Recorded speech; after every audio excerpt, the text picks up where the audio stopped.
Vibecoder. Same. That hoodie is awesome. We could all be him. Let's do it. I want to be Vibecoder. I want to be Vibecoder. Alright, let's get started. Okay, so, hi, I'm Ross. This is going to be the Build Vibecoding Workshop. Alright, so what does that mean? Why should you care? Why are you watching it? Who am I? Who am I to tell you about any of this stuff? Okay, yeah, one at a time. Let's get into them. All right, let me get my screen share going here. There we go. All right, new scene, action. All right, so for this workshop, I'm going to be using exclusively Claude Code as my interface of choice, and Claude, primarily Sonnet 4.5. So yeah, that's just what I like. It is what it is. Okay, now we've covered that, let's take a look at what I'll be primarily using to run this workshop. So I have Obsidian over here, which is basically just a fancy markdown editor, so like Notion, and my terminal. Okay, so I have some notes. Let's pull these guys up. Okay, let's start with the vision statement here. Okay, let me get this a little bigger. That's good. All right, gotta get my head out of the way though. Okay, yeah, workshop vision. All right, so this is kind of like what I want you to take away from this. This is why you should care, why you should watch it. And this is what I could distill down to the most important thing I could possibly teach during this 1 hour workshop. So, yeah, which one are we on here? Okay, not that one. Let's do this one. Okay. All right. The essential intent. What's an essential intent? It's basically like if I could just do one thing during this workshop, it's this. And I want to transform the developers, the audience, people participating, from treating AI like a magic wand to understanding it as a collaborative partner, building apps they never thought were possible, and maintaining understanding, control, and quality judgment of the process. I want to take you, the listener, from a point where you're just kind of telling it to do stuff and hoping for the best to a point where you are truly understanding what it's doing and have control over the process. And you're using your skills of judgment, your human skills of judgment, understanding, and leveraging those along with the AI's incredible skill of recall and pattern matching and understanding all these different domains very well.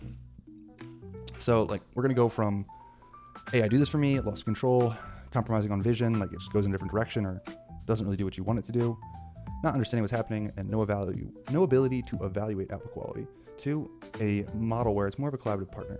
All right, so we're building it together, you're maintaining control, you're achieving your vision despite any technical barriers you might have, and you're building it with an understanding. And of course, you can evaluate the outputs. Yeah, so outcome, core teaching, yeah, go from idea to fully functional, beautiful app without compromising, because you got blocked. So we want to avoid that. Okay, more importantly, building with understanding. Yes, we know this.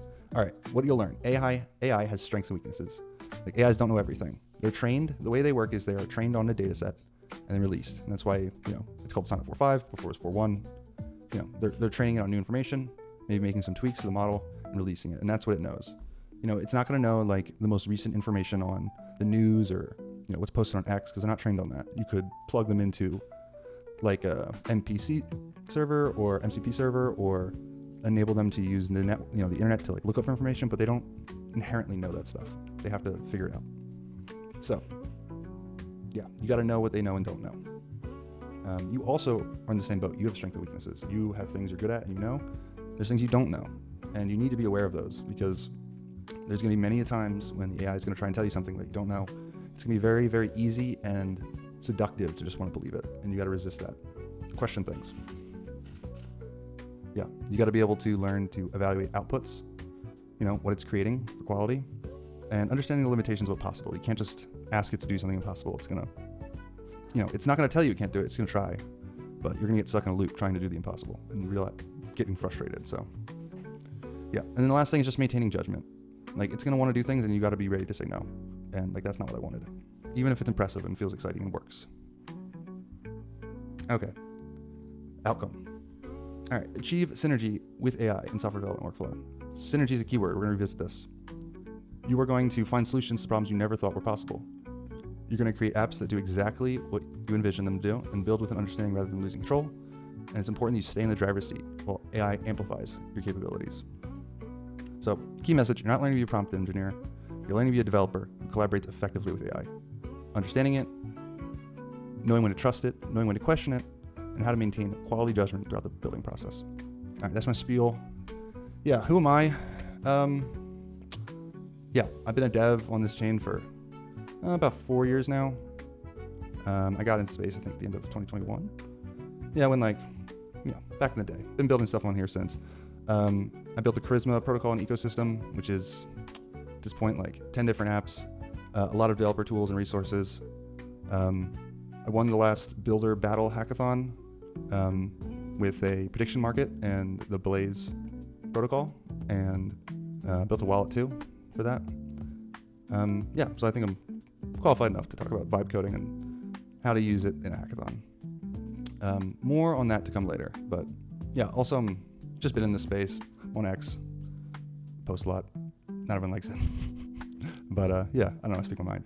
Big in the Welsh community too. All right, okay, let's get into it. Enough of that. All right, outline. Okay. All right, yeah. Like I said, most devs treat AI like magic wand, expecting it just to do the thing without understanding what's happening. Bad things happen there. All right, it has to be a collaborative partner. All right, I know I've said this again, but it's so important. You have to treat it like a collaborative partner. Yes, it's a tool, but the better mental model for it when you're working with it is as almost like an entity, a partner that you're working with strengths and weaknesses. So just keep that in mind. Yeah, so yeah, this is, I'm gonna move my head out of here. There we go. Yeah, this is a Claude code. If you want to follow along and use it, you can get it here, claude.com/product/Claude code. I like Claude code because you can use it in your terminal. You just type Claude and then it launches Claude code. And it's effectively just an LLM you can chat with through your terminal. Just like, hi, this sort of thing. And it's going to respond. So you can cancel out by doing Control-C, relaunch it. You can resume sessions if you want. But yeah, you can basically do anything. It's amazing. I know, I like it. It has some sort of magic sauce. It just works really well. We're definitely worth a try. All right. Let's get into the core of this now. Okay. But what's important to know before we go forward is this concept I talked about called synergy. All right. I want to talk about this for a little bit because it's really important. And it's the paradigm shift when you go from this is a tool I'm using to this is an interactive session. It's like you're working with someone else. When you're working with someone else, especially if they know a lot, you don't just tell them to do stuff. You have to, get the best information from them, make sure it aligns with what you're trying to do, and make sure they get all the information from you because they can't read your mind. So tool paradigm. How most people use AI is just one directional. Humans just giving commands and people trying to build these massive systems that just have the AI run autonomously and do everything. I don't like those approaches. I don't think they work very well. It's a very do this for me, go for this, go for that mentality. It's not good. Most people try and optimize through better prompts, more complex architectures, more complex agent systems.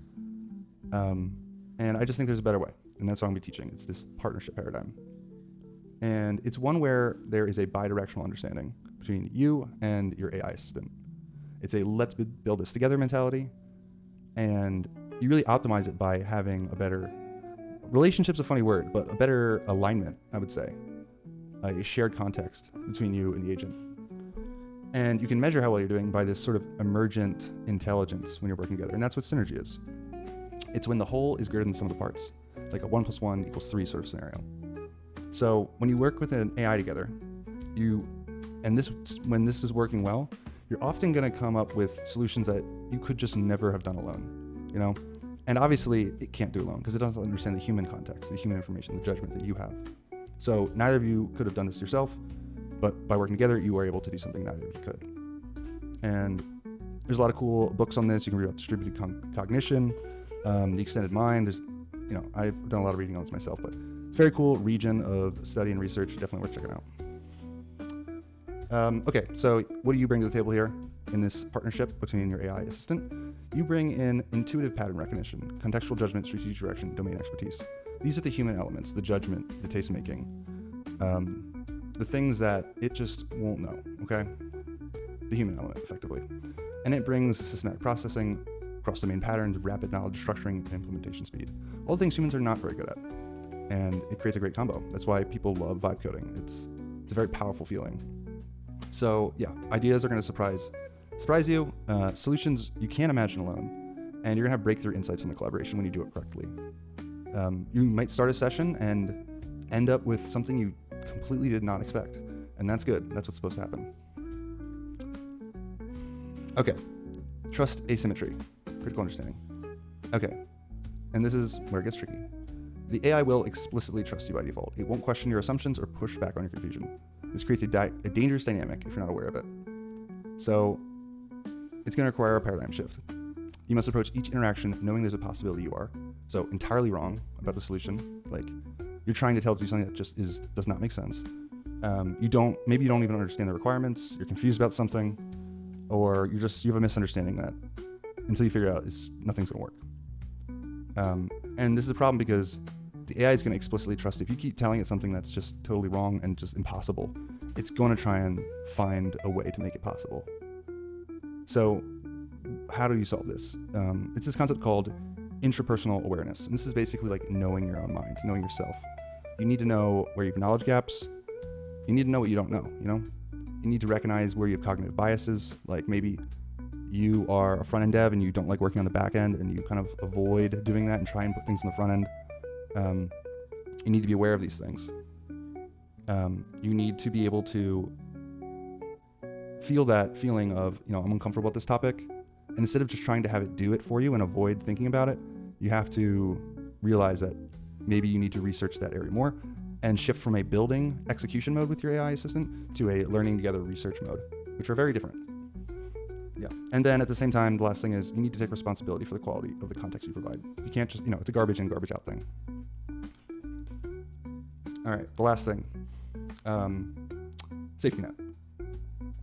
Yeah, you need to be aware and that's going to prevent you from leading this collaboration into the wrong direction. It's possible it starts to veer off and go down a different path, and you need to be aware enough to be like, okay, this is not what I want to do. We need to stop and try something else. So constant awareness is very important. Okay, and why this is an interesting universal principle. So the same interpersonal principle that creates the synergy between people when people are collaborating, they're creating great solutions together. It works, interestingly enough, the same way for human AI partnerships. But unlike human collaboration where people might question each other, not trust each other, with AI it's very different because it's going to implicitly trust everything you say. And if you don't understand what AI is trained on or what it knows, you may implicitly trust everything it says, assuming it's just like some sort of God thing that just is always right. Not the case. It's possible it's right, but it's possible it's just has a different idea of what it's trying to do than you told it, or you didn't specify enough details. So yeah, key insight here, effective collaboration requires you have the interpersonal skills you use with other people, plus the intrapersonal awareness to manage your own blind spots. So, prompt engineering is useful, yes, and we're definitely gonna go over that, but think of it like a collaboration. So you're gonna think more like what are good collaboration approaches and principles, and taking responsibility for this collaborative process and the quality of it. All right. Quick pause. All right, let's get back into it. Okay. So I've prepared 3 prompts, which I'll share with you as part of this workshop. And they're very useful. They serve very different purposes. But we're going to use them for the examples, and I think you'll really like them. They've served me very well. Okay. So I call them games because it's a collaborative exercise you're doing with this AI assistant. And that's the way I think about it. You're playing a game with them. Because there's rules and you're trying to find this win-win together, and you're aiming to achieve synergy in the process. So, okay, let's talk about game 1. It's called the proactive game. It's based on habit 1, 7 habits. Speaking of which, if you're interested, this is this is 7 habits. Looks very corporate, I know, but in my opinion, greatest book. You can get it on Amazon, Audible, whatever you want, but it's a goated book for sure. Definitely recommend it. Okay, so back to the game. Okay, when you use this game, you use it when you're stuck, avoiding something, or spitting on a problem. And why does it work? It's based on the most fundamental habit which is proactivity. So you got to take responsibility for what you need to do. You got to solve blockers. You got to keep moving forward. All right, you can't be reactive in life. So this is how you use it. You know, it's basically an idea exploration. You're trying to go through your mind and figure out what's stopping you from moving forward. So, and often it's what you resist most that matters most. So let's just try it. Enough talk. Okay. So I actually have little scripts here. I think it was actually right here. Yeah, this is my little code base for prompts. I use it to launch some of these prompts with Cloud Code. So let's launch proactive and go through this experience together. Come on.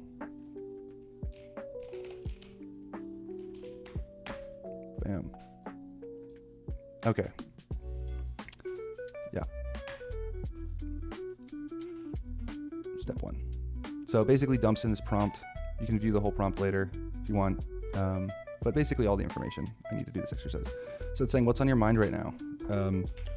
I need to create a demo using this prompt. I am live recording for my workshop. I'd like to start a simple React app I can use throughout the exercise, throughout the workshop,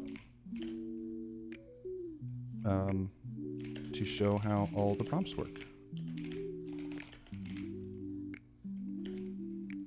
and how to achieve synergy in human AI vibe coding collaboration.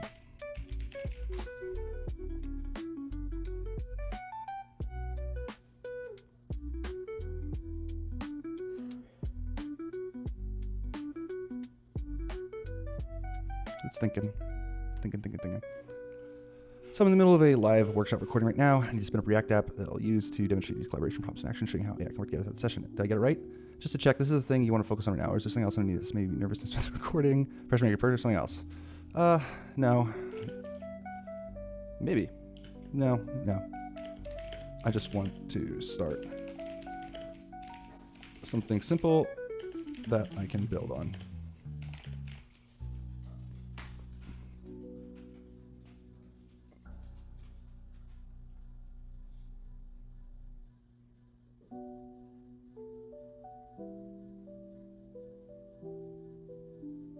All right, it's actually, so it was going to try and build the React app in my like markdown file thing, and I don't necessarily want that. So let's do this again. And this is part of it, like, yeah, press escape, stop it, redirect it. Don't let it just take you for a ride.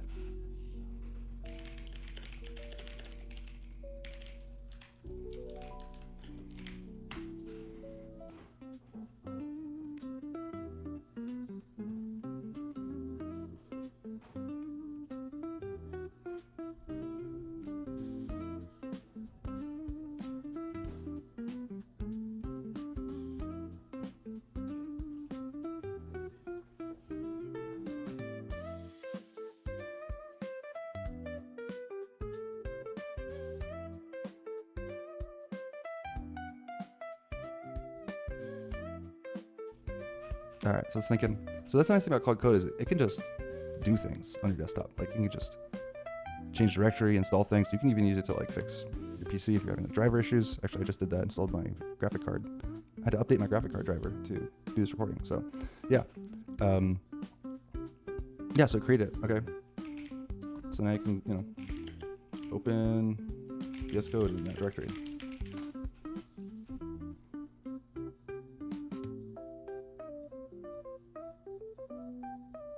It just does things. Start the app.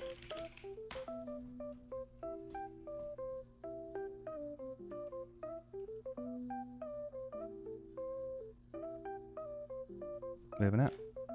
All right. Excellent. Okay, great. I think we're done here.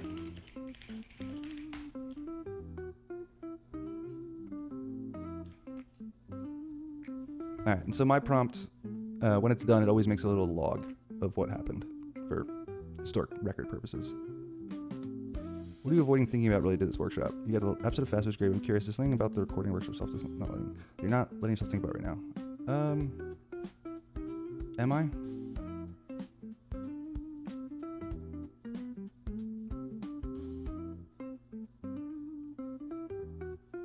Nah, I'm good. I mean, usually I use this when I'm stuck or blocked on something, so it's trying to help me there, but maybe we'll revisit this and use it when I'm stuck later. But for now, I just wanted to show, what you can do with it.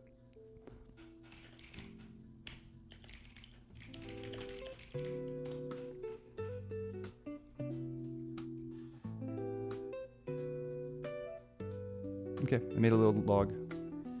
Curious to see what it made.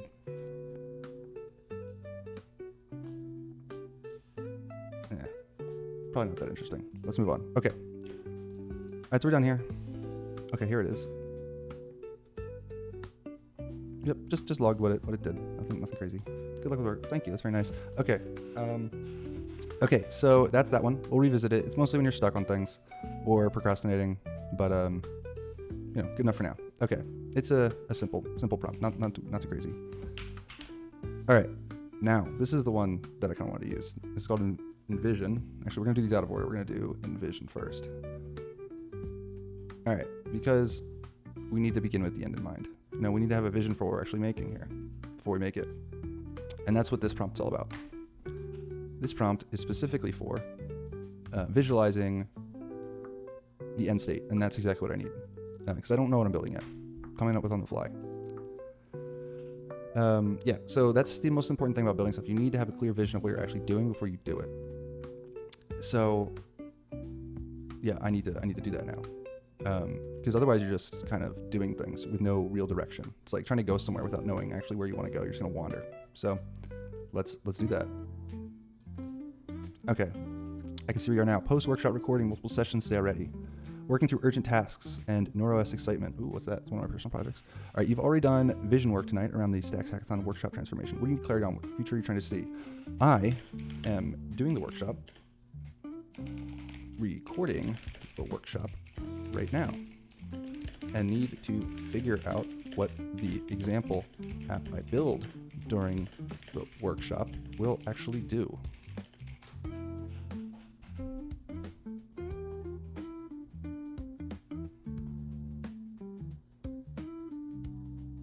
All right. Okay, so perfect. You're building it live right now. Let's see what it becomes. We're going to do a little visualization exercise. The workshop is already done. The demo app is complete. You built it live, showing human AI vibe coding in action. What did you build? Not the tech stack, but what does it actually do? I would like to build an app that you could go to, the audience, and collect your prompts and also mark that you actually watched this demo. So let's do that.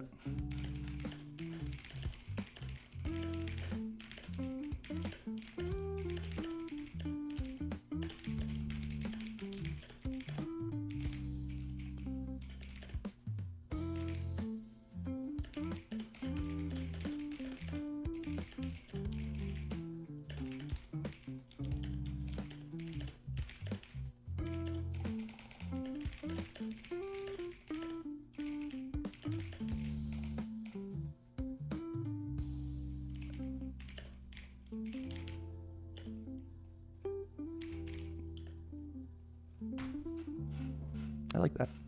That works.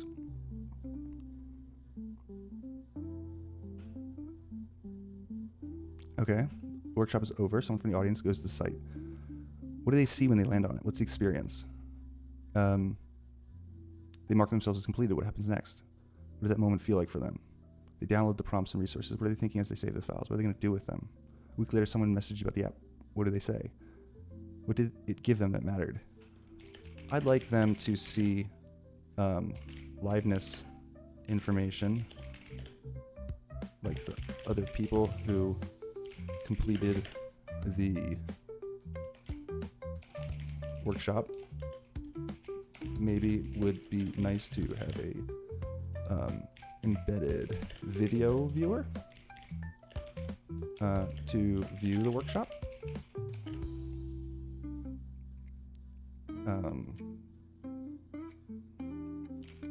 There should be a clear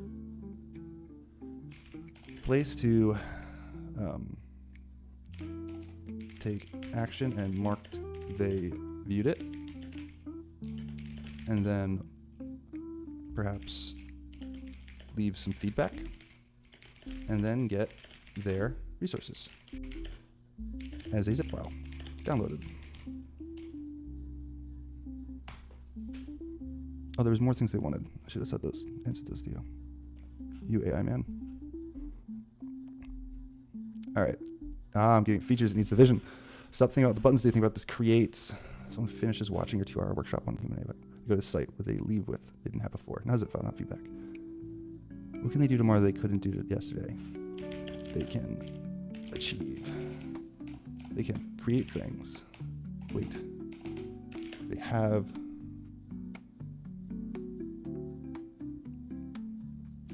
an understanding of possibilities beyond what they thought possible.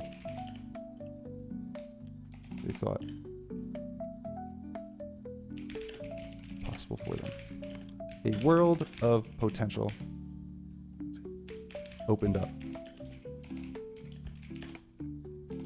And limitless possibilities, options, and creative.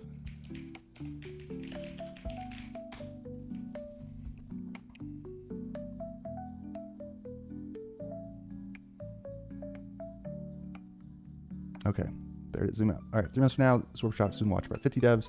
They all went to the site, mark completion, saw each. So each other download the prompts. What exists in the sec exists in that now that didn't exist before? What are they building? They're building all kinds of different stacks apps.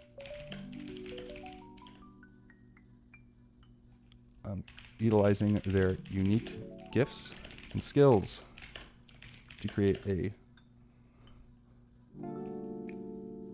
abundance of new things to do, not only on chain, but also just in general. They can go from idea to implementation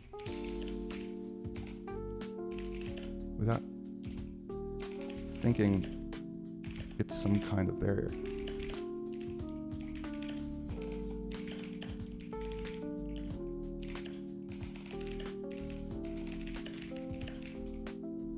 When you look at the list of completion site elements, what does that represent? That represents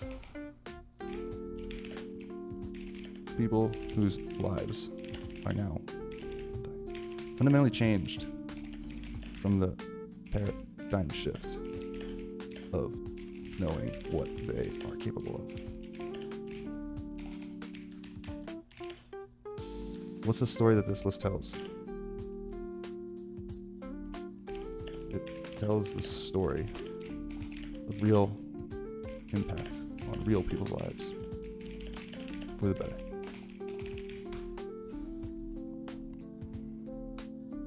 It's getting exciting now, isn't it?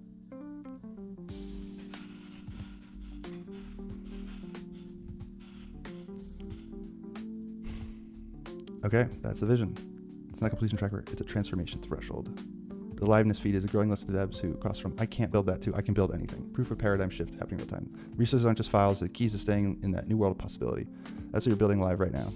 Not a workshop completion site, a witness to transformation. A place where devs can cross the threshold and see others who've crossed it too. Does that feel right? Yeah, hell yeah. So this app went from anything to fucking awesome pretty quick. All right.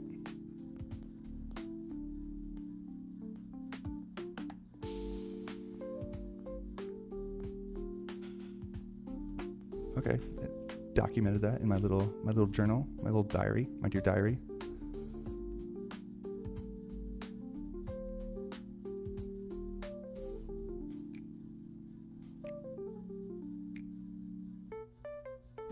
Having a strong vision is very important. It's fundamental to anything you do, because things always exist first in your mind before they exist in reality.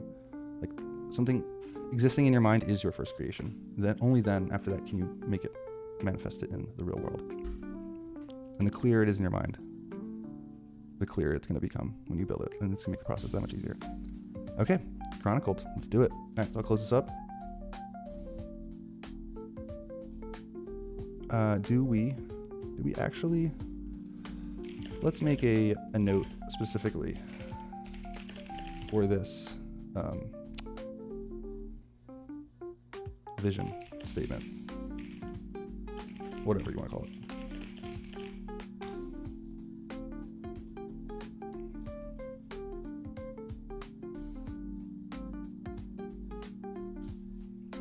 Let's save it in the VS Code, or the code base as a README. We can add the other usual README things too.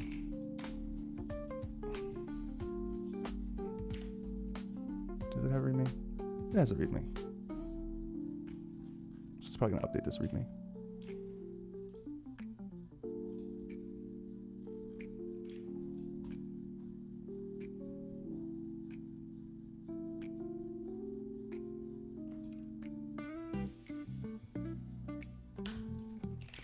Just update.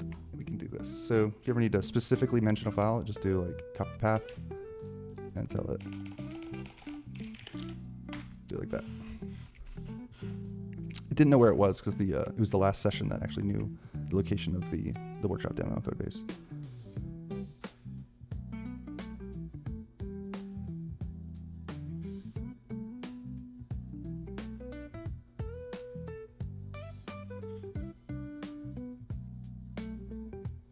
There it goes. Okay.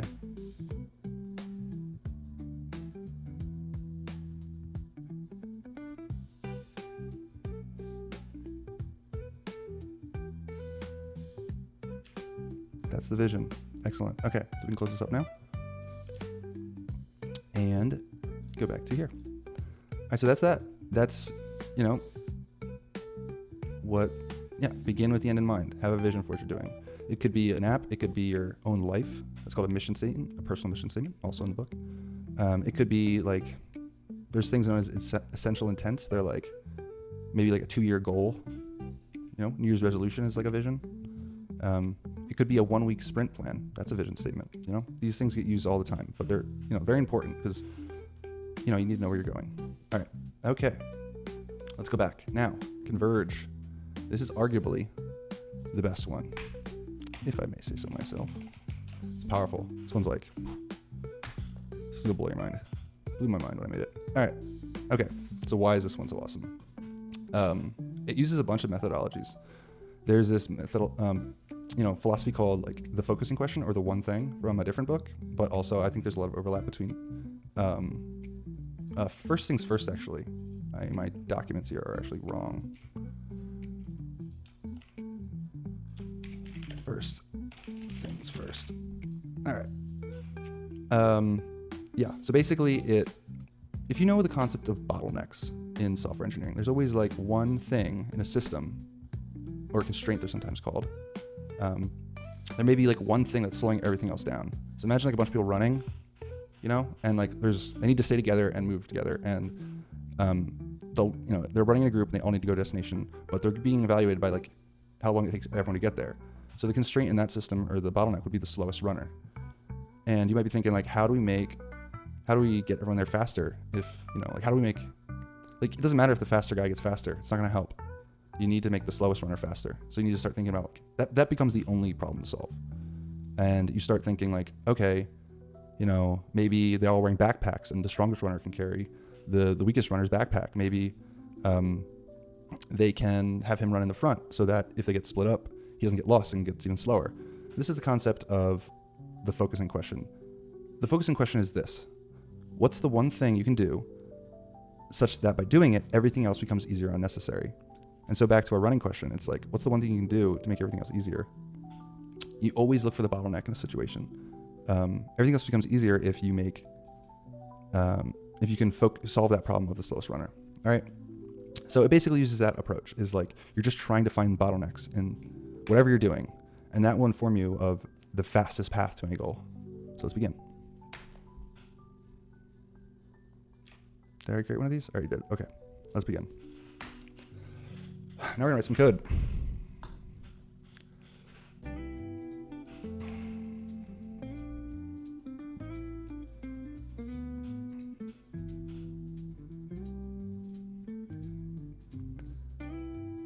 All right.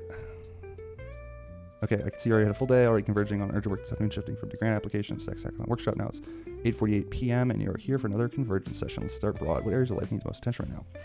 I'm actively recording my workshop and demonstrating this prompt workflow. I'd like to use this session to focus on building out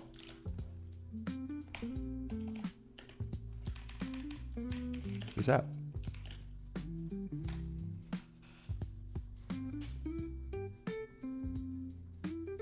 Rent. It's tough out here, tough economy. All right. Okay, got it. You're live demonstrating the Vibecoding workflow. Let me first see what you've already built and help you converge on the one thing to build next. Let's do it.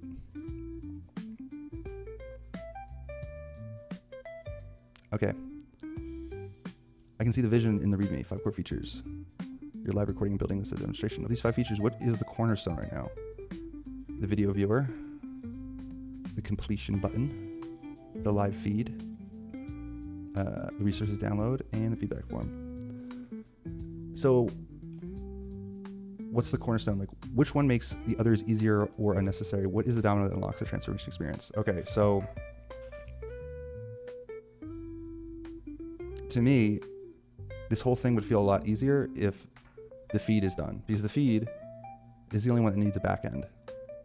And you might not know that coming into it, but to me, that is like getting that done is gonna make everything else done. But in another sense, yeah, I think that one's the one to start with. But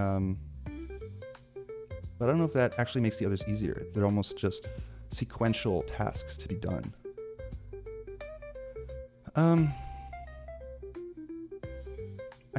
I just think the back end, because you kind of want to build bottom up when you build software apps. You want to start with the back end and work your way up. 3, most likely, because it's the only, well, the resource download. No, yeah. I mean, if you wanted to have a secure resource download, you need to put it on a back end, but I think I could just serve it with the front end. Doesn't matter. This isn't about security. I mean, for this one, like I don't care if someone steals the prompts. Like, it's not a big deal. Only feature that involves a back end and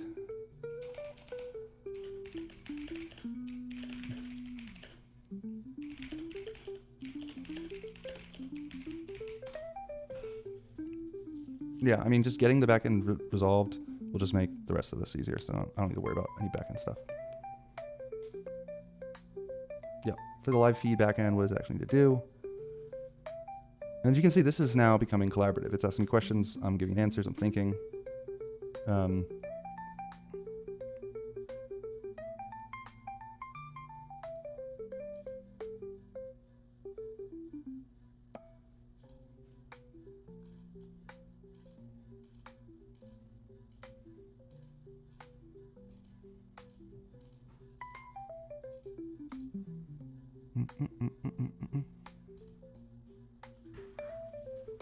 Store completions.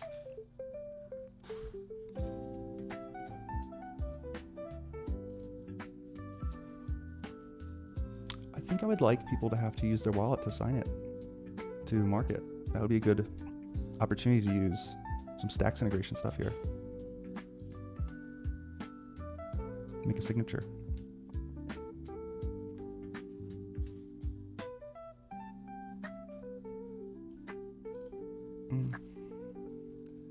Name, timestamp, and comment. Feed live for everyone.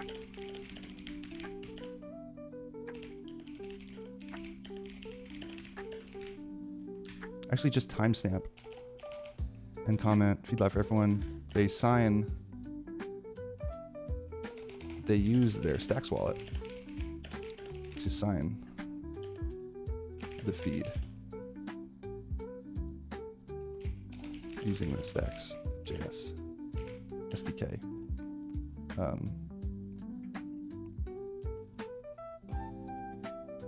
So for backend, we could use the chain as like, that would require actual funds in the wallet. I don't want it to be a blocker. So we'll just do it and put it in like a little database or something. Here's a submission when someone clicks, I completed it. Yeah.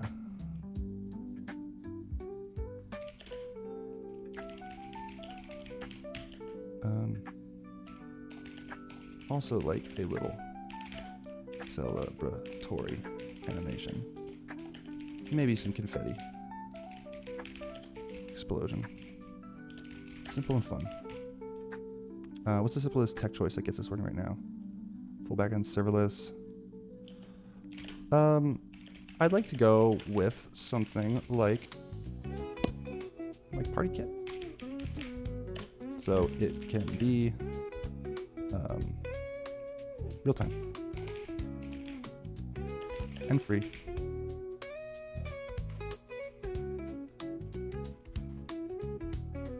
So if you don't know, Party Kit, if I didn't know, I could pick one of the others and go down that route, and that's fine. But Party Kit is a nice little thing you can use if you want things to have like multiplayer or real time. It does other things, but it's quite handy if you just want to have like real time interactions. Nifty. It's nice.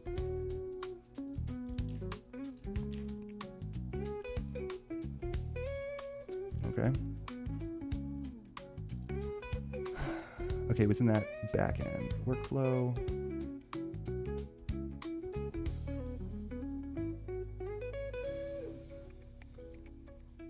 Get the real-time connection working first. Okay, so this is the key question. What PC, if you nail it first, makes everything else fall into place?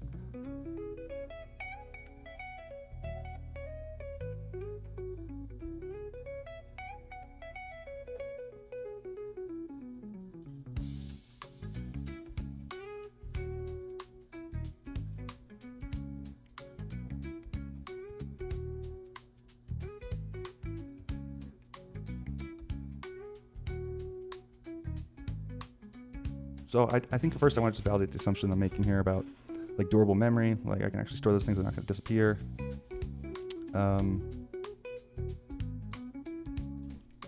Yeah, I'd kind of just like to make sure my assumptions are right, that we can use this with a React app.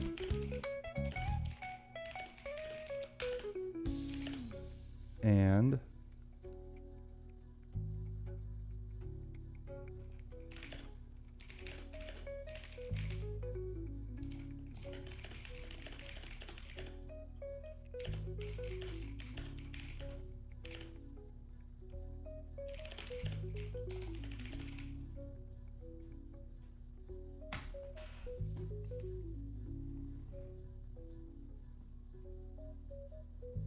I have a feeling this workshop's going to go over an hour. We're about approaching an hour now.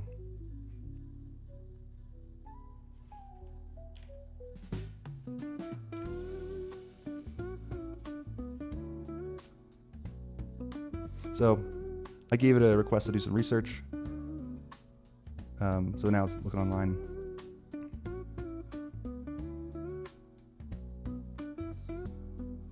So this prompt is going to keep asking me questions on what's like, what we can do to systematically attack this and attack the highest leverage things first.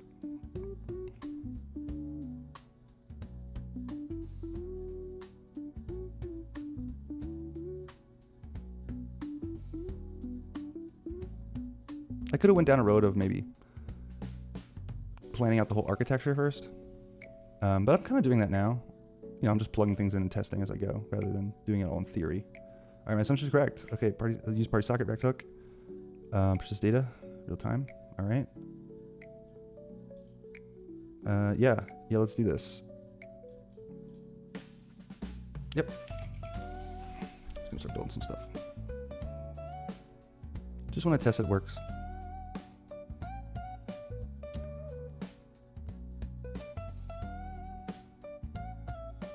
It's installing the packages, make some code changes. It's going.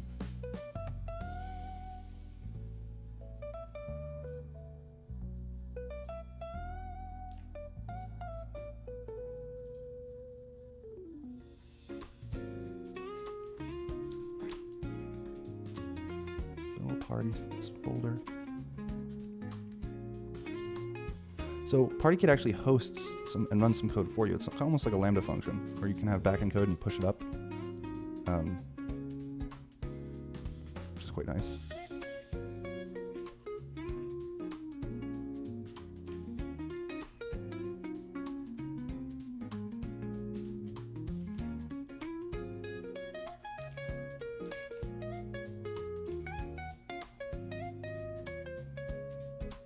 Okay, it's complete, so it wants me to do two things.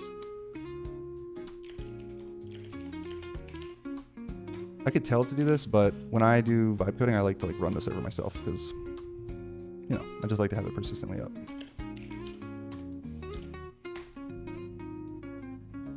Missing entry point. PartyKit dev. Main in your config.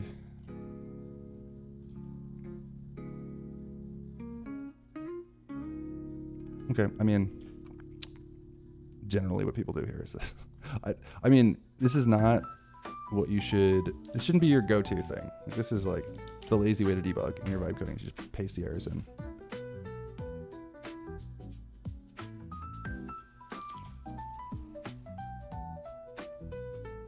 But sometimes it works. Just depends. Opening a new tab, starting the app. If it works the first time, it's fine. If you have to do it more than once, that's when you're getting into the tricky territory. It means there's some sort of, you're out of alignment and you gotta do more thinking and planning.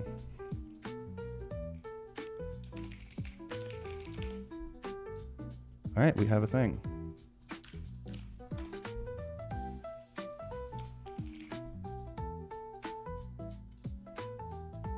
So, because this is real time, it should actually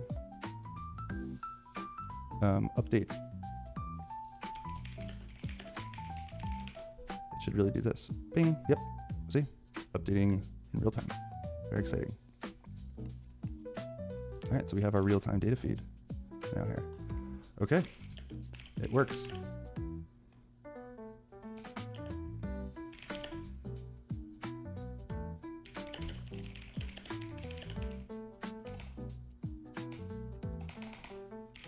So I just changed button to way.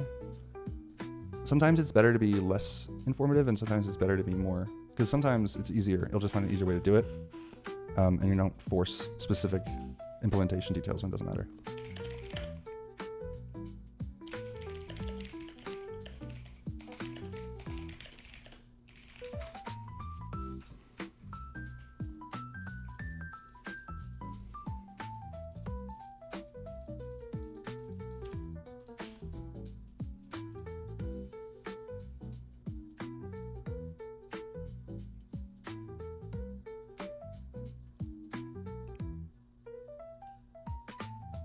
Bing, bing.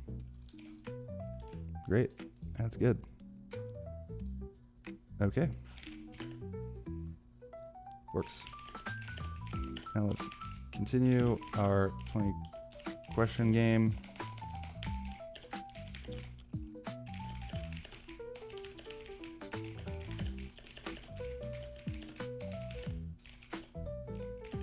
Okay. Continue. All right, now we gotta get our minds back in like bottleneck efficiency, that's how we approach this. All right, our backend system's done. Now looking at the full workshop app vision, viewer video, completion button, live feed. Okay, form, what's pulling your attention the most? Is it getting the stacks well, signature flow working, the real auth?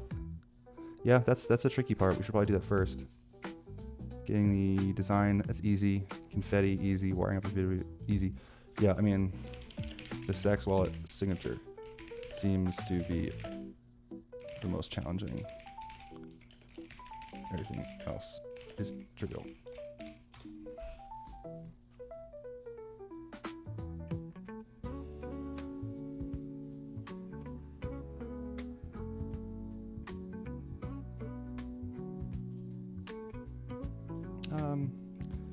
Just that Stacks docs not part implementation, not something you're always great at. There is an older version of the SDK you sometimes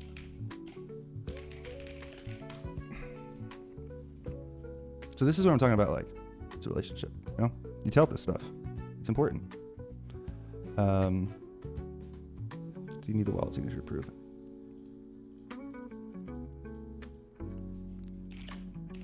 It's just a communication approach.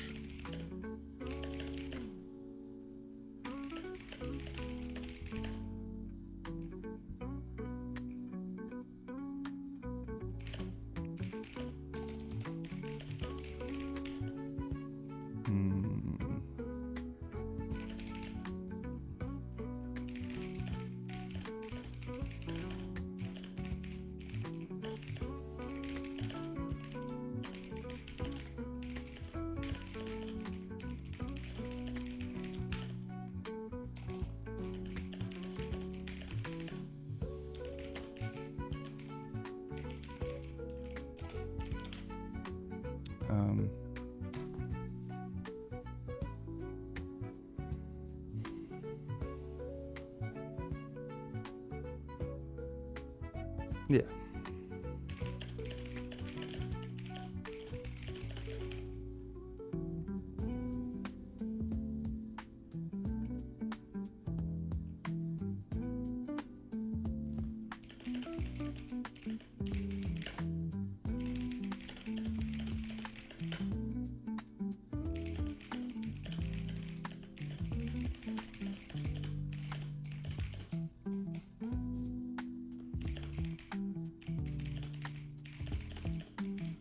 So this is another reason why you can't always trust vibe coding, because we need to securely validate that their signatures are not like spoofed. Like if they just did it on the front end, they could, you know, hack it. They could just change the front end code and do whatever they want.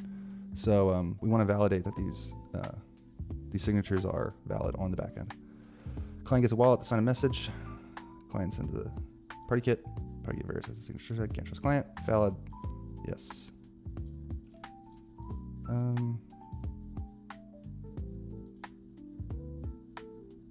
No, I think this is good.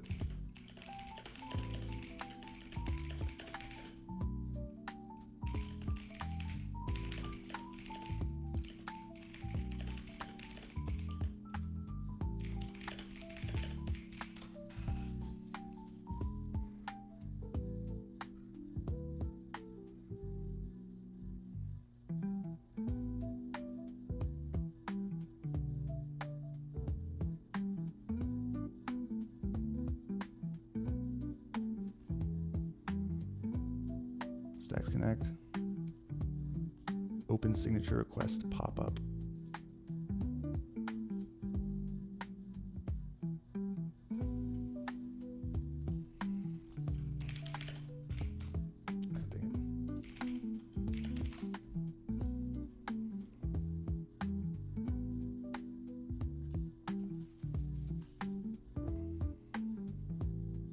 Sign messages. Yeah. Yeah, the new API uses this request sign message. Like I thought, it's still using the old implementation. Well, hang on. Yeah.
looks good.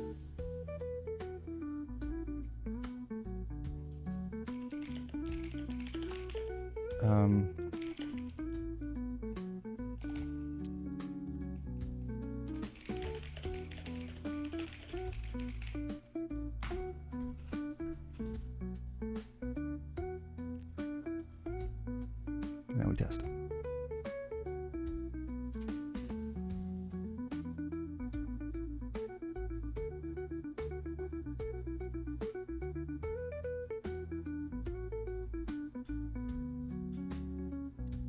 Sometimes when code runs on a back end, you can't use like all, node libraries. Sometimes it limits you to a specific package list. That may be the case here. We'll have to find out.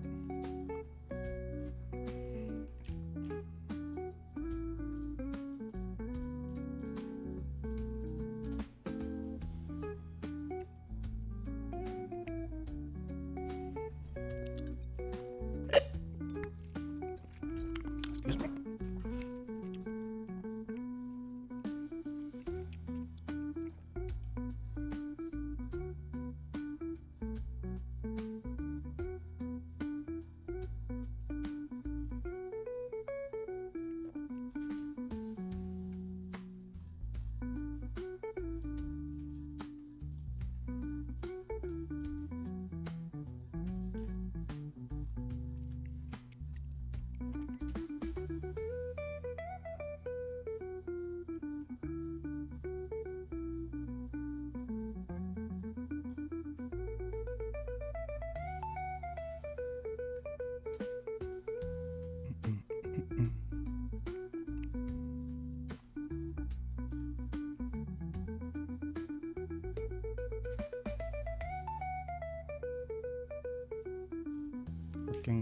Working.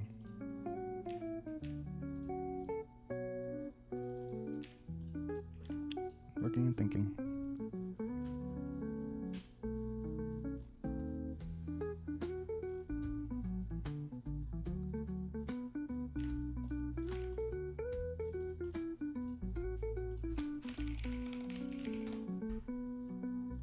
Connected.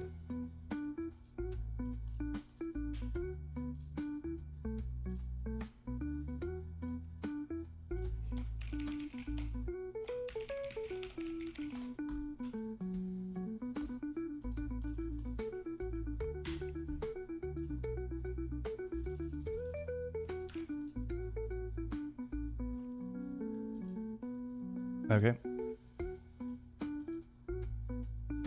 Interesting. I may need to have it connect first, like while connect.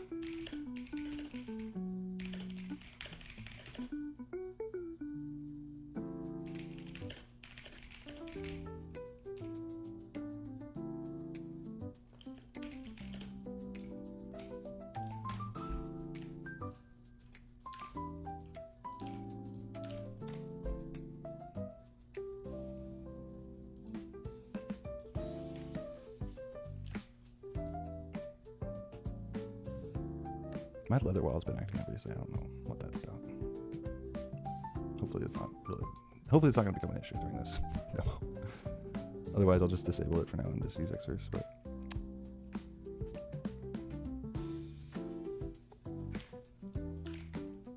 alright, let's give it a try. It just like hangs here on this last page.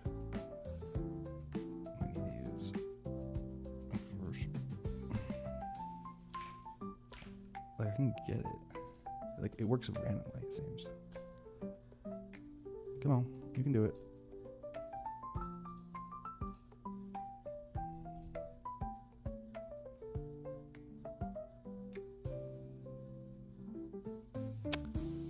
Well, it's giving an error setting unchecked runtime last error, which I'm looking at over here.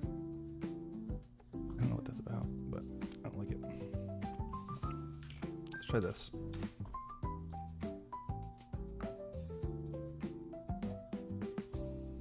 Force it to use this one. Yeah, that's a little tip. If you ever have an issue where the wallets are competing for like a prompt, you can use when you click this extension, and then it'll make sure only one can do it at a time. Come on, little guy, little fella. It's gonna do me dirty, isn't it?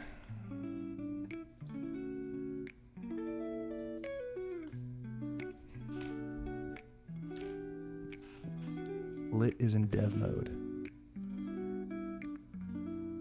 What is lit?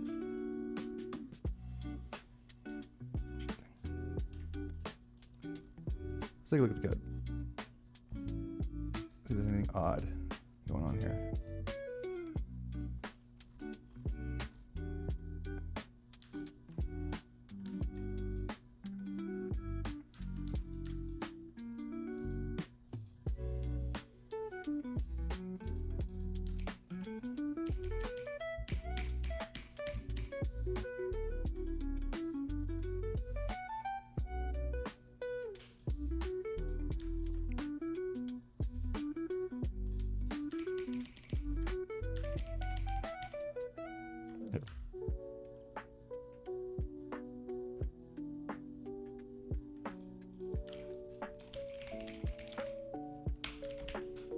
Take a peek, see what's going on here.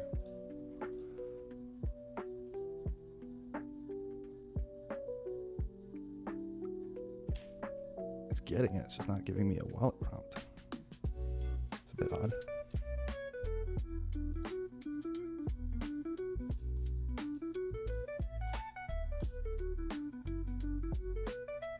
Maybe my computer's just broken.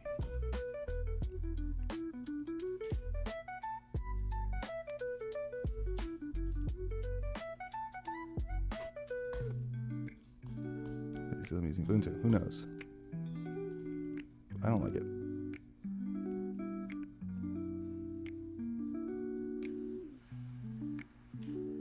Let's also check what version we're using. That's a very important thing. 8.2, 7.2, 7.1. Let's try 8.1.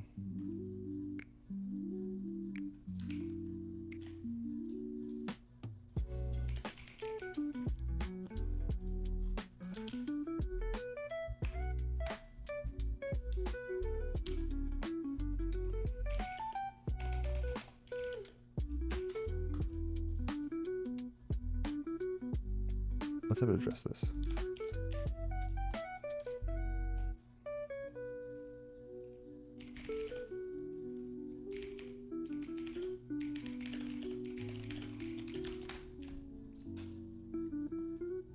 So I just shared that server error with PartyKit. I shared that PartyKit server error with Claude, so I can take a look at that while I debug this new package.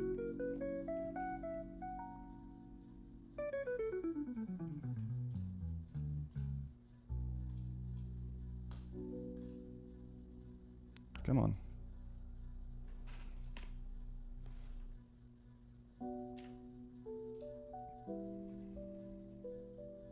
Yeah, this is what I was talking about. Like, this Stacks libraries are using APIs that PartyKit cannot run because it's on Cloudflare Workers. So, fortunately, we can enable this compatibility. Well, it claims we can, so we'll see. We'll see if it actually works or not, or if it's just hallucinating here. Always test.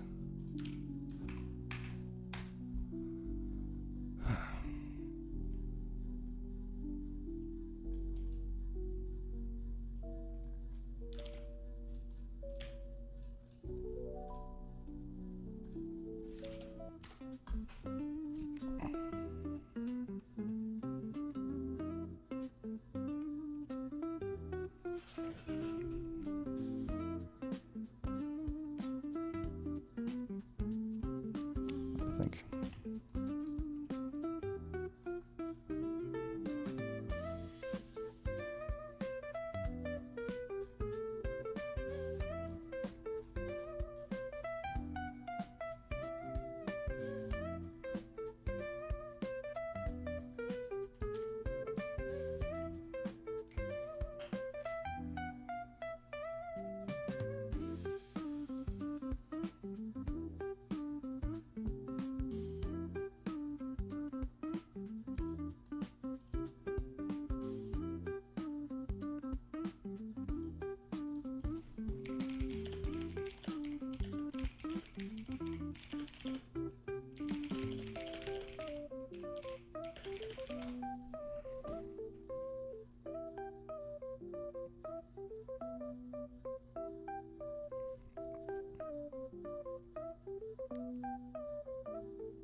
Interesting.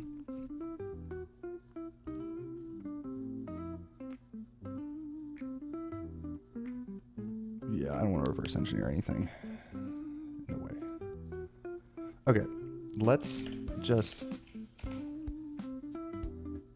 make a new app, a new versatile or Next.js app, and put it on a API route.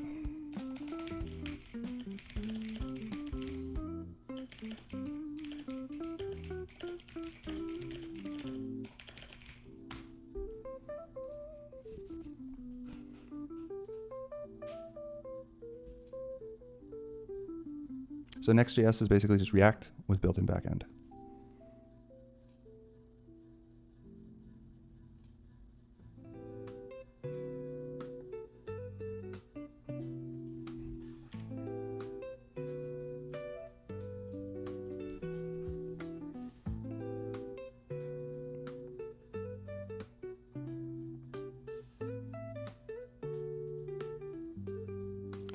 That's the nice thing about Vibecoding. You can just throw out the whole app and start over again.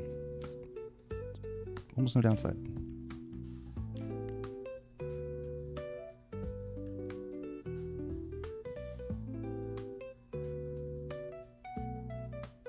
I recommend Next.js generally for reasons like this. Like, you might not think you need a backend, but turns out you do.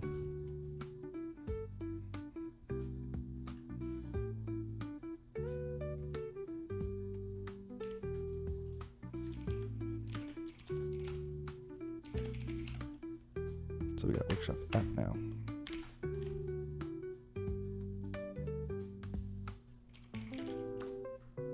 Our new app.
All right, the styles look messed up, but that's fine. Interesting. Okay, this is working a lot better now.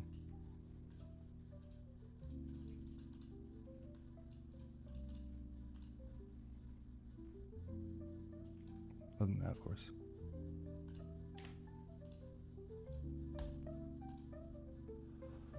Still running this intermittent wallet issue.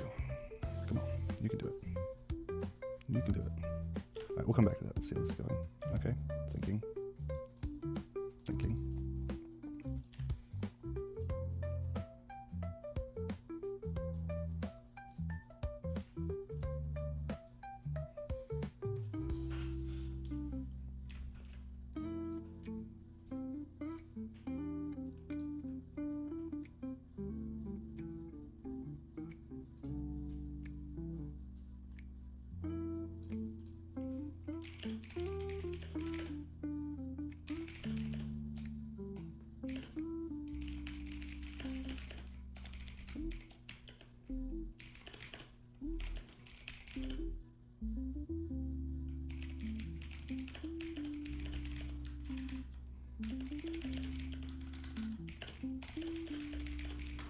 So again, I'm applying the principle of making it ask me questions to ensure we're aligned. So I want to document functionality, but through this conversation, we'll make sure it's working how we expect it to work. Let's give it a shot. Looking at the README, we have 5 features listed and what it does. Watch the workshop, mark completion, see the movement, live feed, get the tools, share feedback, which is actually immediately covered now.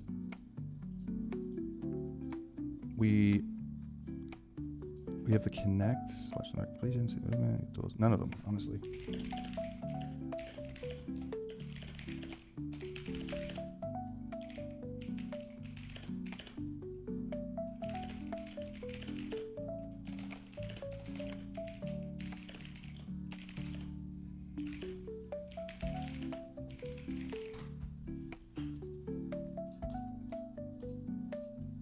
Try this again. Wait. Come on.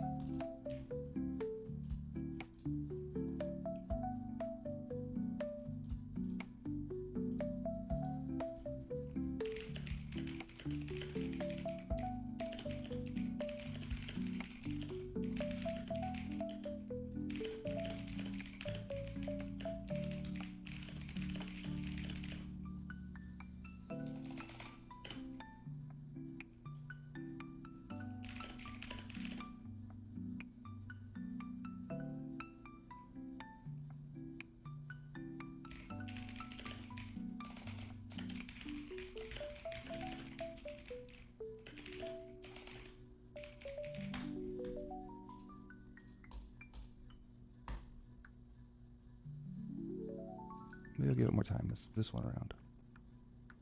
You can do it.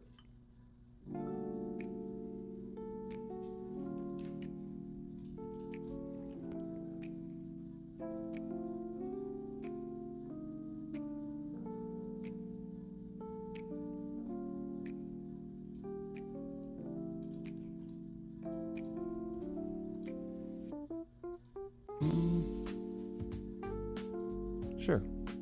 Well, what's most useful?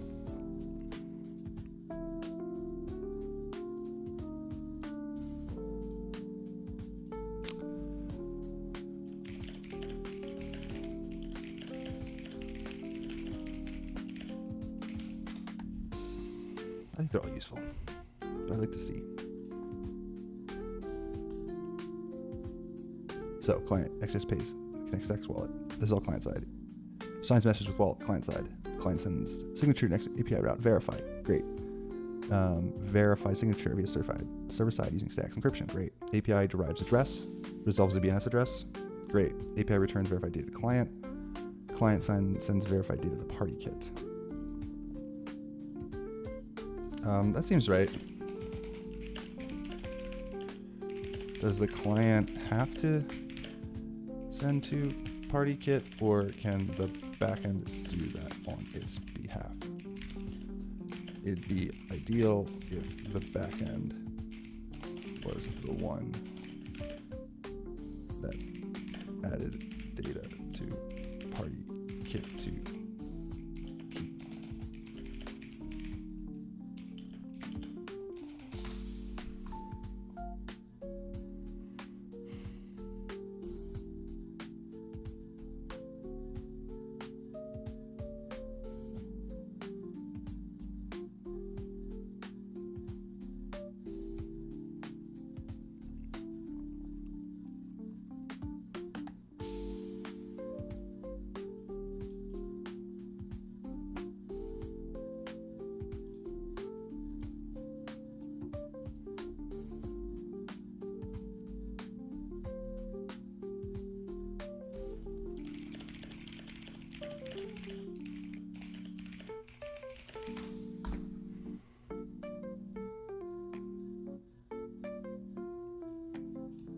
Well, it does that. I'll just try this freaking thing again.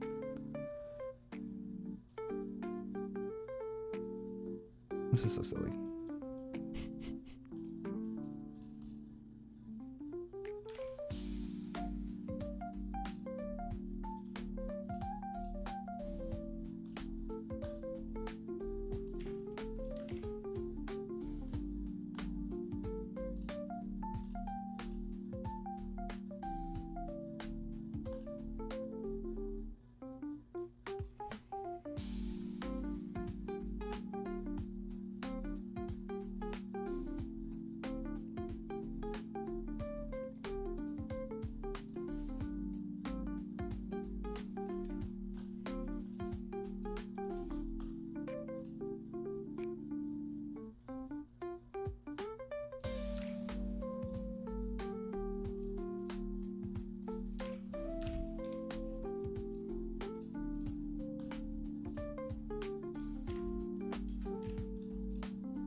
has to be a problem on my end, right?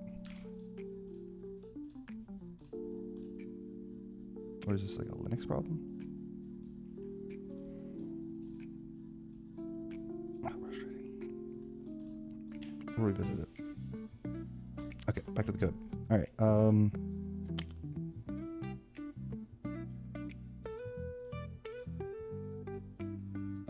Okay, option 1, HTTP post. It's a party kit recommended. So we can set a post.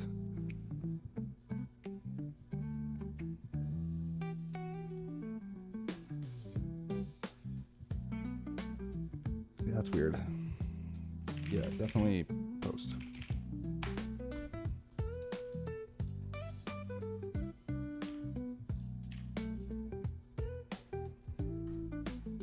So these sort of clarifications are important. Found a security hole and also guided it to the correct architecture.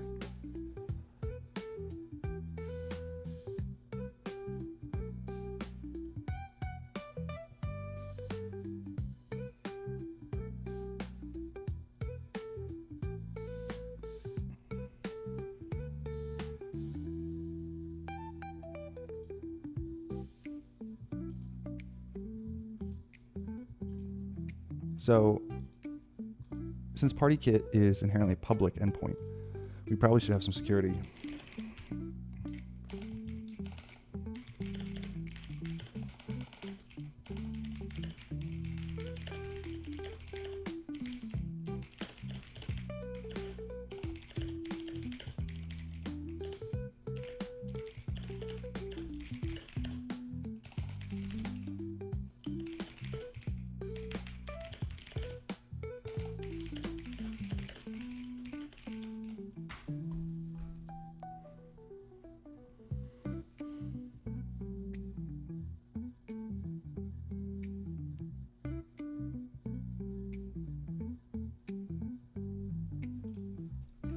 Well, look at that. I'll try this again.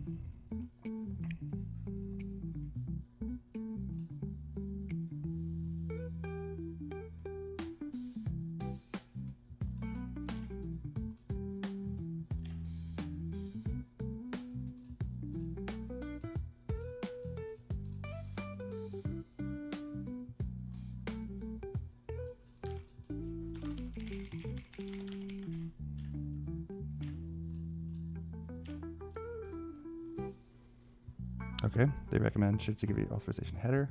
That's great. Okay, so now we're secure in that regard. Yes.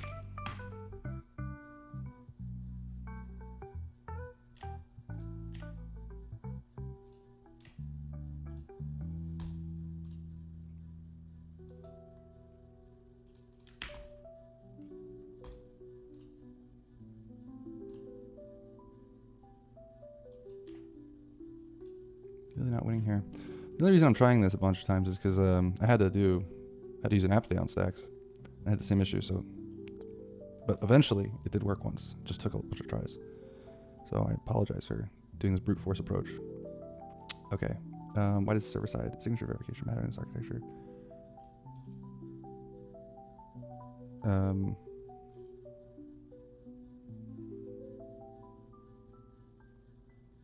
Yeah, one, I don't want people saying, yeah, impersonation, basically.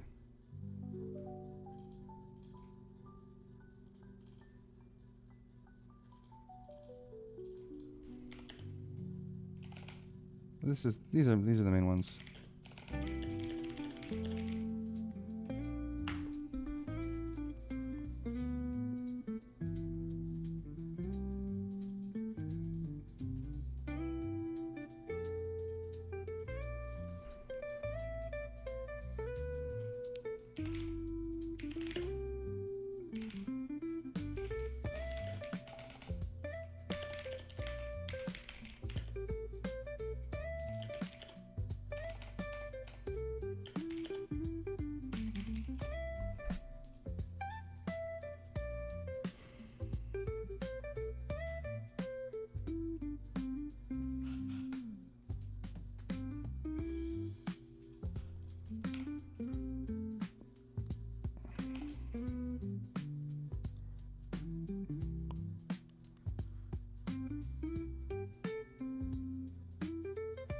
I like 4.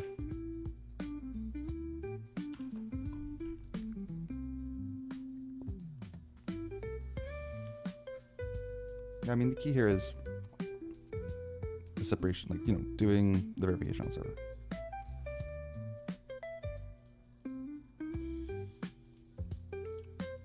Yeah.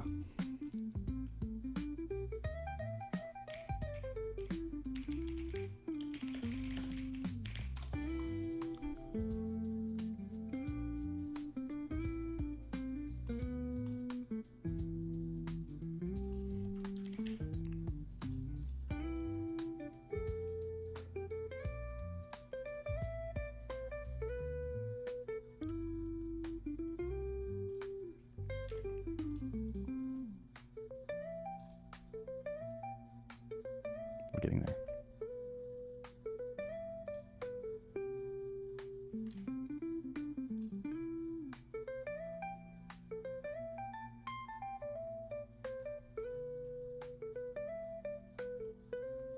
I think I might just call it in 10 minutes. I mean, the hard parts are done. Oh wow, we got a lot of docs here now. What is all this? Oh, these. Oh, I just scrolled up. That's not as exciting as I thought. Okay, let's see what we got in this new README.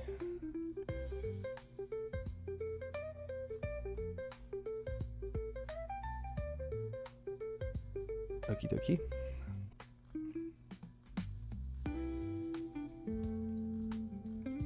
Looks good. All right. Yep. Okay, so now that it really understands what we're doing here, I trust it to do it. I don't like that was the preparation. And while it does this, I can just go walk and take a little break. I'll be back. Just watch it go for it.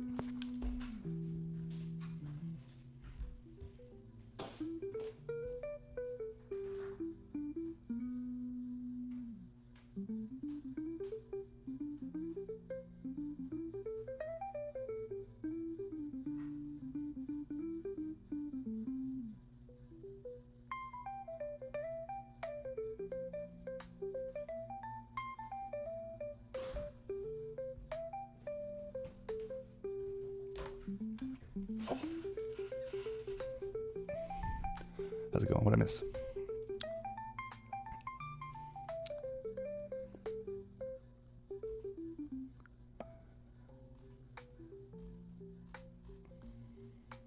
Great.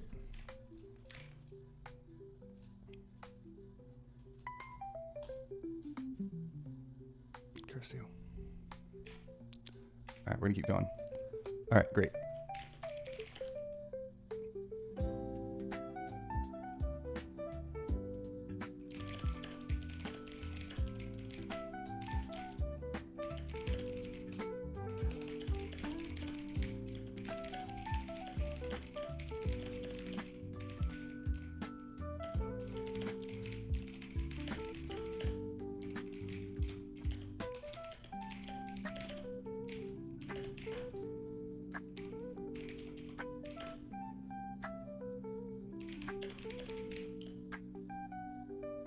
How would we do that?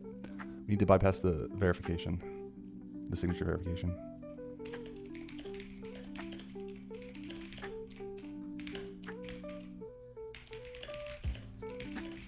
Oh yeah, debug endpoints, very useful. I often make a lot of debug endpoints on my API functions for this exact sort of thing, like testing things. Very helpful.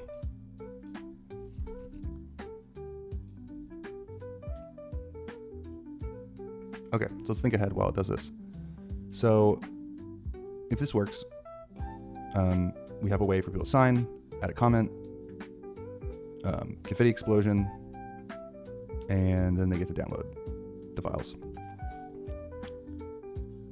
So I think we can do one final questioning session and just implement everything all at once, possibly.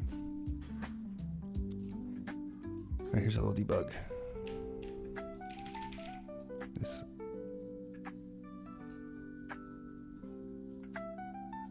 All right, we got a failure on the server side, so now we can look at this.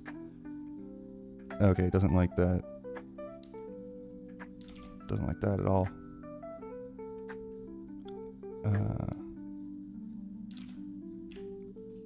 I'm feeling some sort of validation.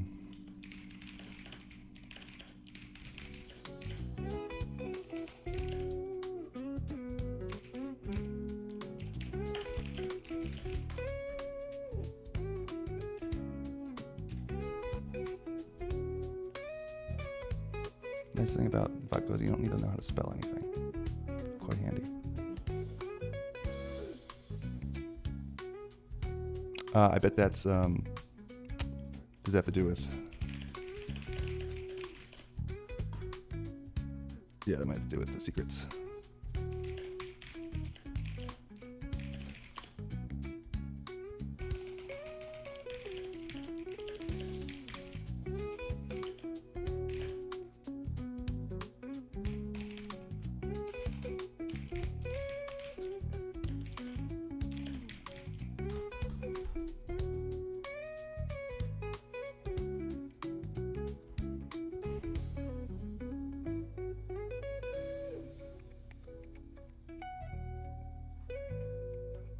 Oh, I may need to just reset the server for it to pick up the secrets. We'll see.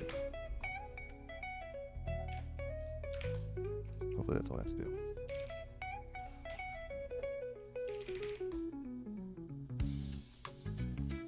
Nope, same thing.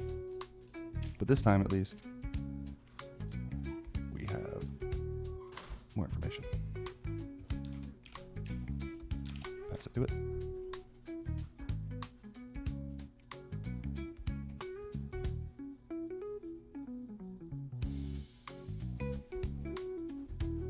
Is it running on a different port?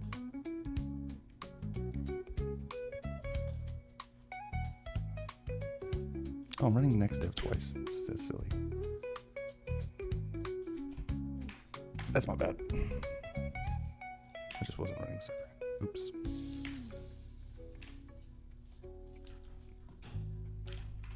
This one I have to restart because it was on 301. 300. 2000 was already running, so let's try it again.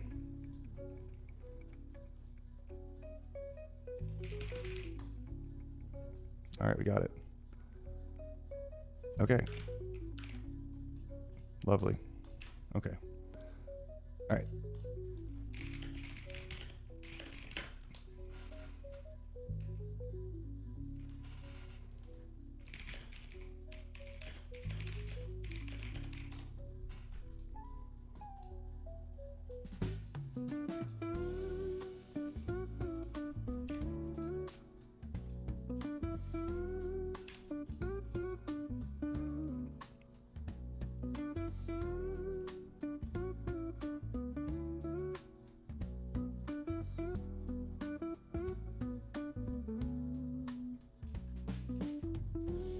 Oh, it actually knows where we are in the question session.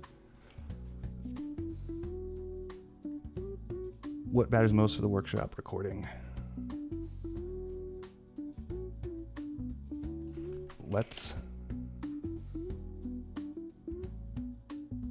create a user journey document that fully describes the UX flow. We can use the rest of the 20 questions to create it, and when that's done, you will one-shot the rest of the features.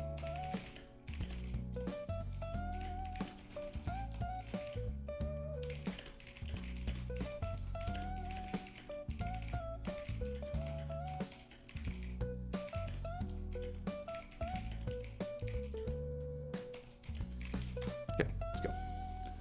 One thing right now is just cohesive vibe for the whole thing and understanding the flow of the user experience.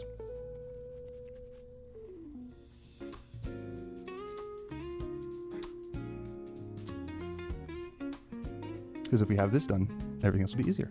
That's the whole point. All right, this is serious. I could have probably done this first, but this is serious. Official, professional, celebration. What's this achievement? That's what I think.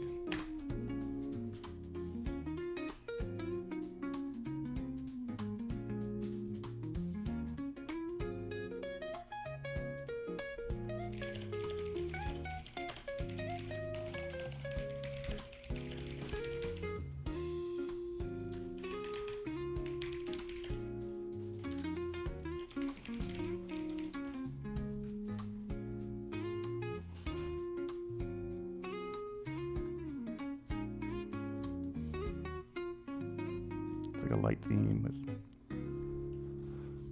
oranges and classic sex purple.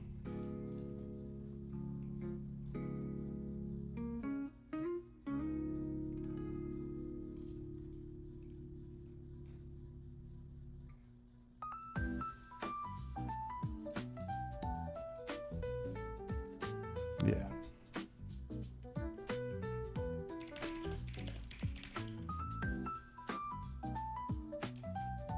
I like modal light box.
A is best.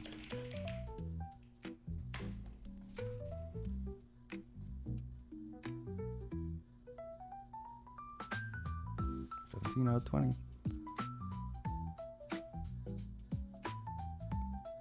What happens visually? Video fades out, more fades in.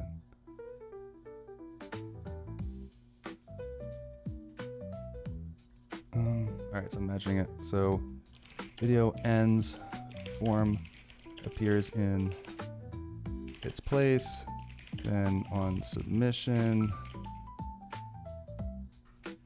confetti explosion, and download button and congratulatory.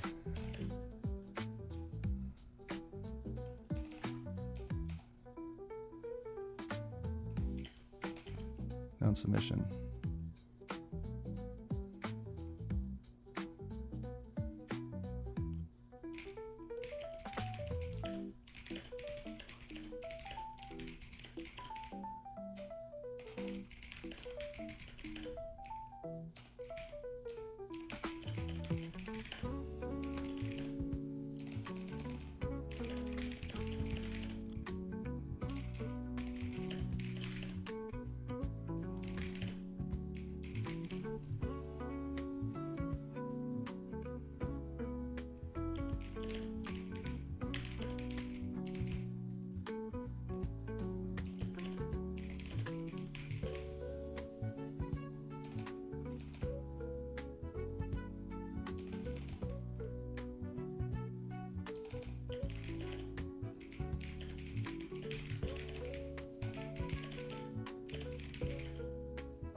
I like that.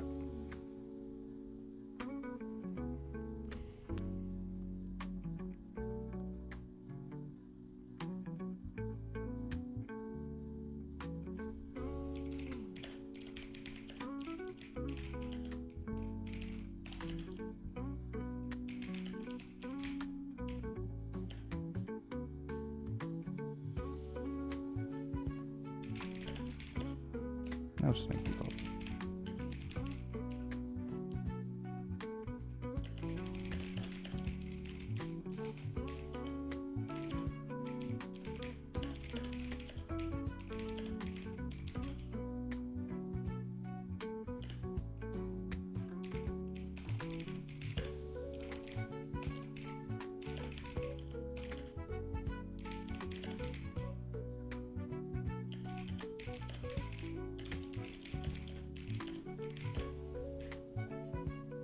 path so we can get him.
One and two.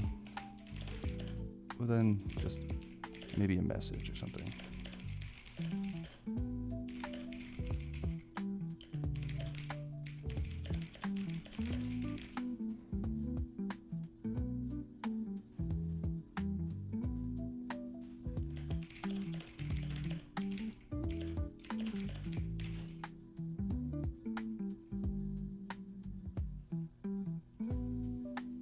Any tagline copy up before a button.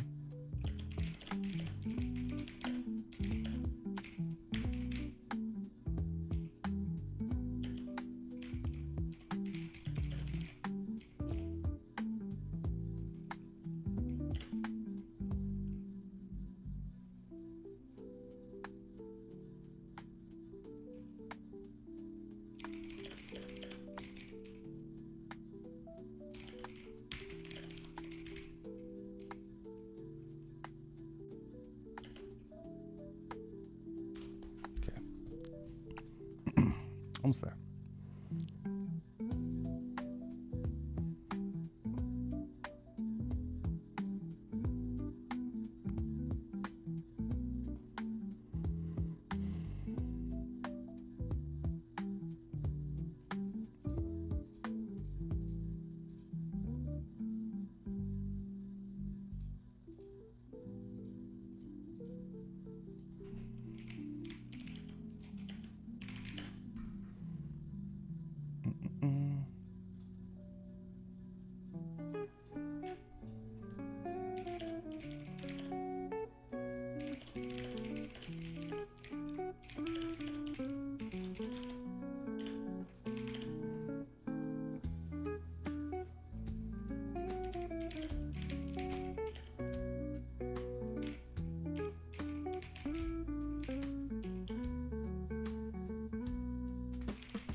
Mobile experience, I can even consider that.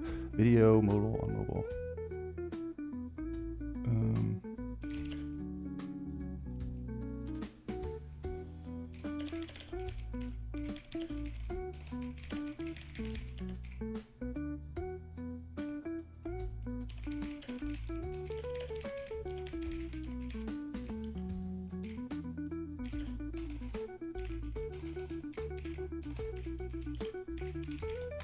Engage.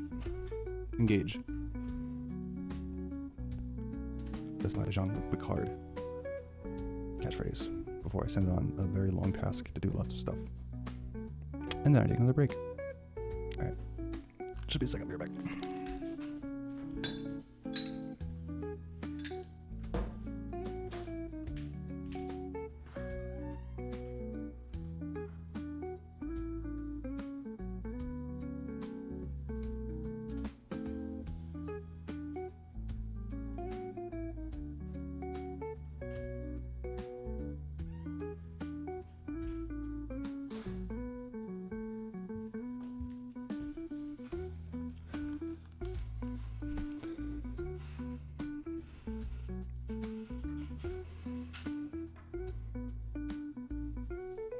I wonder if these are turning out, does it?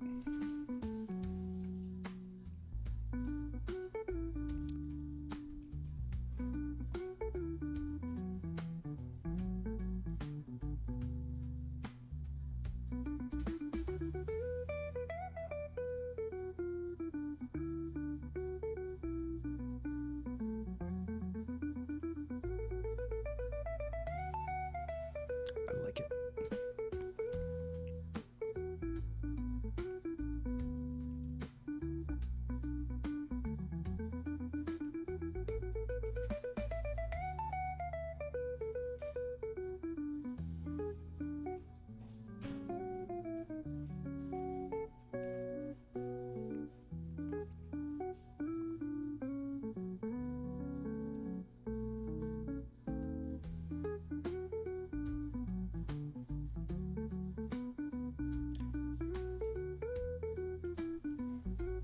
Now we wait.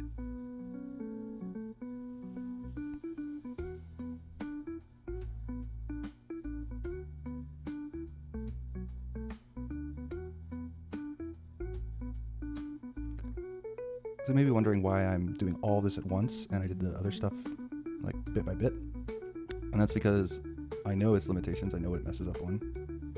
And I also know what my cognitive limitations on. Like I wasn't sure about, you know, the backend security architecture and like PartyKit and like what we could and couldn't do on PartyKit. You know, we couldn't use the Stacks authentication library on there. So I wanted to validate those things first and make sure they work properly. But I did know that it would have no problem doing all this because it's all just React, CSS, HTML, UI, components, like straightforward stuff. So it should be able to do it, no problem all at once. It's just, it would have stumbled on the other things and really, really had trouble. Well, that was a little faster. Oh my gosh, a little faster than I thought. Okay. Oh. Oh my. Well, I'm still recording, so I don't know if I can necessarily stop, but I will provide it.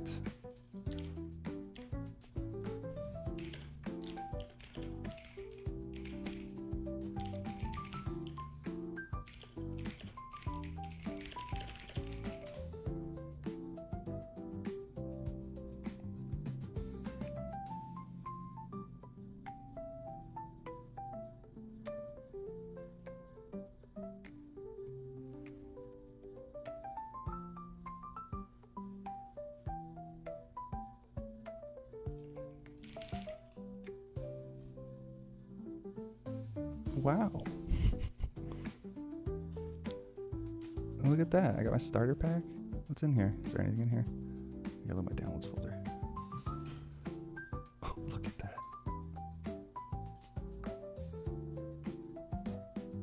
Hey.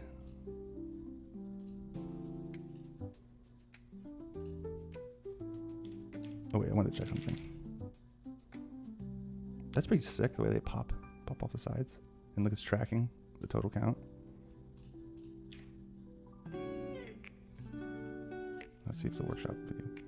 It's me! It's me!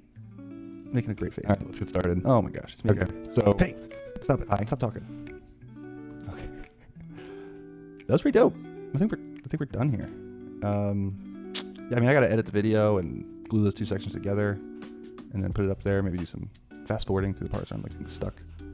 I also obviously need to make sure that while it connects stuff works. I'll probably just do that on my laptop. It should be fine. But dope. That was fun. Everything just kind of worked, except for the wallet connect. But I have a feeling that's just a me thing. Sorry about that. Okay.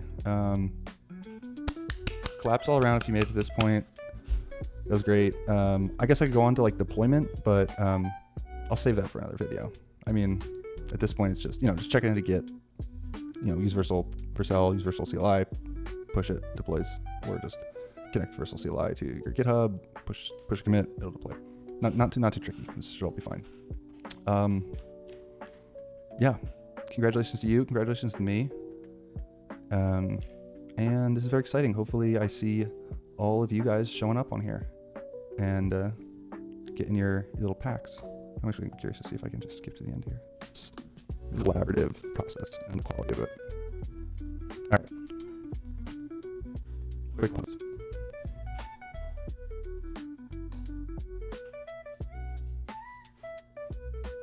That's pretty exciting.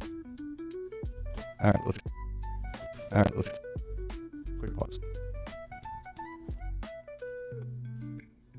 Can you work this one time for me, please? Just once. Just this once. No, screw it. Okay. I'll just do this on my laptop. But very exciting. That's how you vibe code with stacks. And I'm out.